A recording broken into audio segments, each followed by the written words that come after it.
it is hard sometimes in the daily flow of events to understand that something truly of historic proportion is taking place.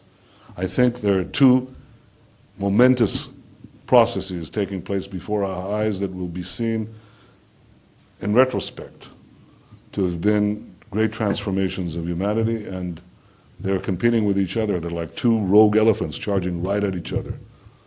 Everything that the freedom of markets, of information, of choice that one side represents are rejected by the other side, and violently rejected. So the question is, what do we have to do? Well, it seems to me the first thing we must do, we, I mean the civilized community of nations, it's a very large one right now. It's a very large one.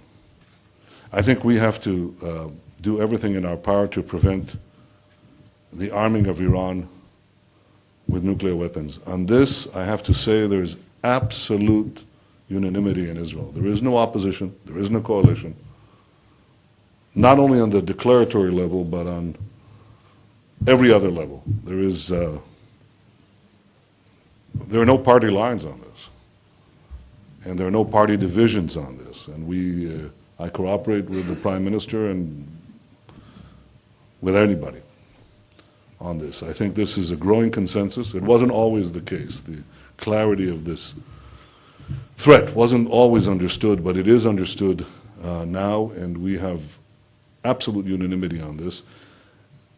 And I can say that in some of the leading governments of the world right now, there is equally a growing consensus. It may not extend as much to the public, because the public is not aware of the full dimensions of this problem, even though they have a very good sense of it. How do we stop this? This is the first thing that we should do, because the world will change for the worse if we don't stop it, and all the other dimensions that I spoke about. But how is this stopped? It can be stopped if sufficient pressure is brought about on the Iranian regime. And as was mentioned, I did pass last week a bill in our Knesset, which I think is the toughest divestment bill. We took from all the divestment bills that we've seen in the United States, the various states, and also things that were done by the Security Council, and we amended them, put them together, and even went beyond that to make it a criminal offense for a fund manager or a mutual fund manager or a pension fund manager or a financial institution like a bank to knowingly invest in a company that is developing Iran's energy sector or its nuclear sector, and we allowed for other sectors as well. There's a provision in the bill. We did this because we have been asking, and I've been doing this for quite some time, other governments and states within the United States to adopt these bills, and I'm happy to say that right now I think it's about 8 or 9 or 10 states, and some of them very big states, that are doing this, and this is a very big effort. And I wanted to make sure that we practice what we preach, and I have to say that, again, this was uniformly passed, opposition and coalition together, we joined on this. And this is the first thing that can be done. It's the enhancement of economic sanctions, which fall basically into two categories. One category is the curtailing of banking activity, which is led by the United States government. And the second is the curtailment of investments in Iran's key sectors. The energy sector, by the way, provides the regime with 80% of its revenues.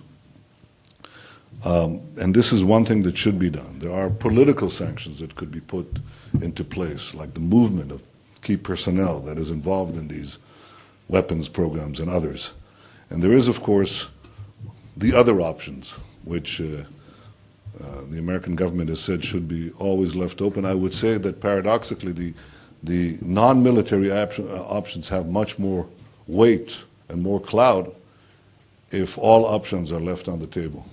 I think this is the minimum thing, and I believe that we could talk about many things, but I think that the central observation is that our policy should be that Iran must not acquire nuclear weapons. I think this is important. It's important for all of us. The second point there are other derivatives of this, and on this we do have disagreements with the government, and that is the question of how to stop the expansion of Iranian bases. And on this we do differ, and if you'd like to ask me about it in the questions and answers, I'll be happy to let you know. But my purpose here was to try to draw attention to the fact that if we do not act, time is not on our side. It's on the other side. And that this is something that can be stopped if we harness sufficient will, and courage, and clarity towards this task.